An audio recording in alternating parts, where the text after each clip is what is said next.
Magandang araw sa ating mga kababayan at sa lahat po ng nakikinig ngayon. Everybody that are following us in the web and through our satellite broadcast.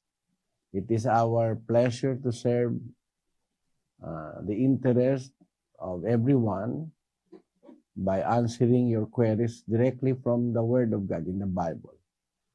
Samahan nawa tayo ng Panginoon, mga kapatid, mga kababayan, sa ating pagtuklas ng mga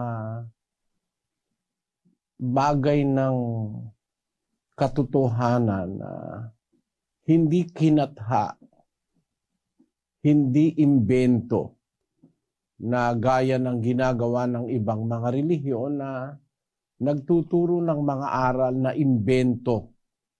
Hindi talaga itinuro ng Diyos at itinuro ng mga apostol.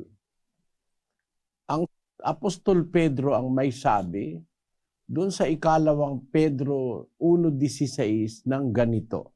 Sapagkat kami ay hindi nagsisunod sa mga kathang ginawang mainam noong aming ipinakilala sa inyo ang kapangyarihan at pagparito ng ating Panginoong Hesukristo, kundi kami ay naging mga saksing nakakita ng kanyang karangalan. Ayun, yung salita niyang, kami ay hindi nagsisunod sa mga kathang ginawang mainam.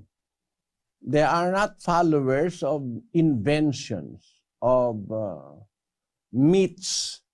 They are not followers of fables. In English it says, for we have not followed cunningly devised fables. Mga katha-katha. Sa relihiyon po kasi sa ating panahon, marami na pong mga nakatha na aral na hindi naman po galing sa mga apostol. Huwag kayong magagalit mga kababayan. Ito po ay nangyayari sa katotohanan na isa sa mga pinaniniwalaan ng Pilipino na aral na yun daw batang maliit pagka hindi nabautismuhan, mapupunta sa limbo. Isang katha. Yun ang nasa Biblia na hindi naman ang bata kailangang mapunta sa limbo. Kahit hindi binyagan ang bata, ang bata talagang sa Diyos. Wala namang kasalanan niyang bata.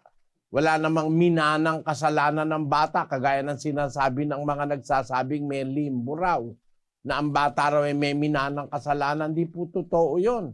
Basahin natin ng Ezekiel 18, versikulo 20. Ang kaluluwa na nagkakasala, mamamatay. Ang anak ay hindi magdadanas ng kasamaan ng ama, o magdadanas man ang ama ng kasamaan ng anak.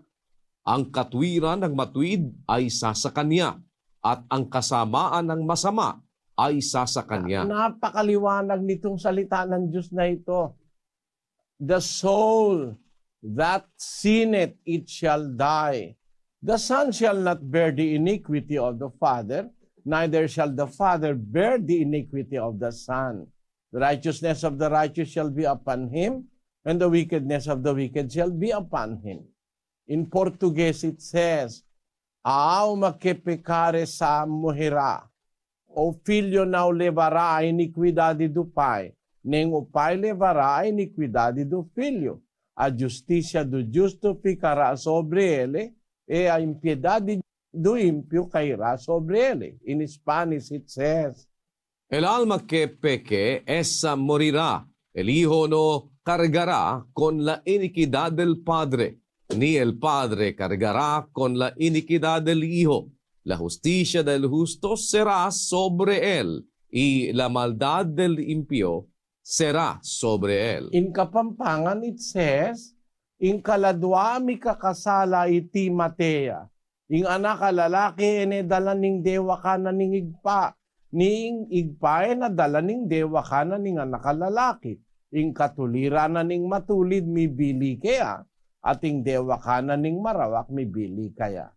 In Cebuano it says, ang kalag nga makasala, kini mamatay. Ang anak dili magapasan sa kasalanan sa amahan, ni ang amahan magapasan sa kasalanan sa anak. ang pagkamatarong sa matarong anha kaniya, ug ang pagkadautan sa dautan anha kaniya. Kita nyo?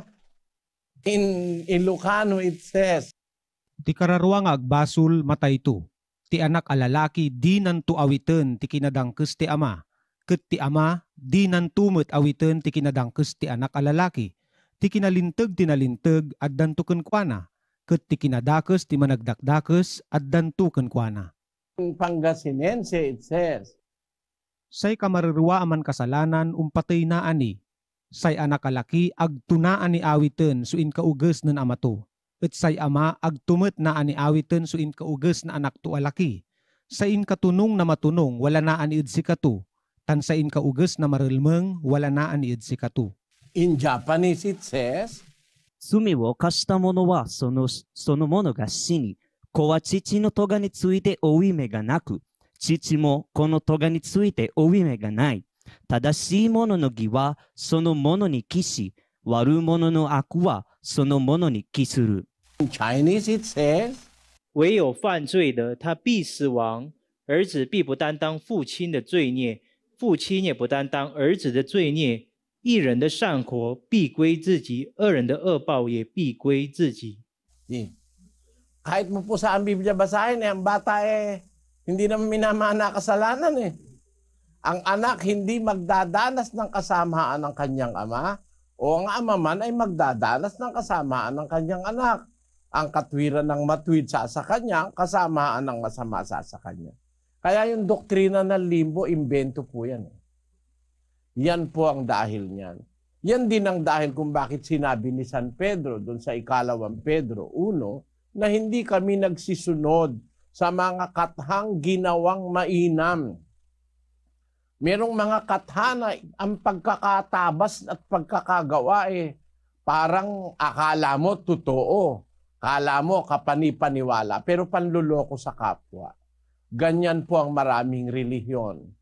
Kagaya halimbawa nung magpapatayo ng kapilya at magpapalagak sa miyembro, lalaga ka ng lalagak, linggo-linggo maglalaga ka, laga ka ng lagak. Hahaba tayo, kapatid na Daniel, umpisahan na natin. Binibigyan ko lang ng ideya ang mga kababayan na dapat ang mapaniwalaan natin yung nasa Biblia, hindi yung kinatha ng pastor. Yung nasa Biblia lang. Yung ang totoo, yun ang salita ng Diyos, yun ang galing kay Kristo, yun ang sinulat ng mga apostol. Kaya yun ang dapat nating paniwalaan.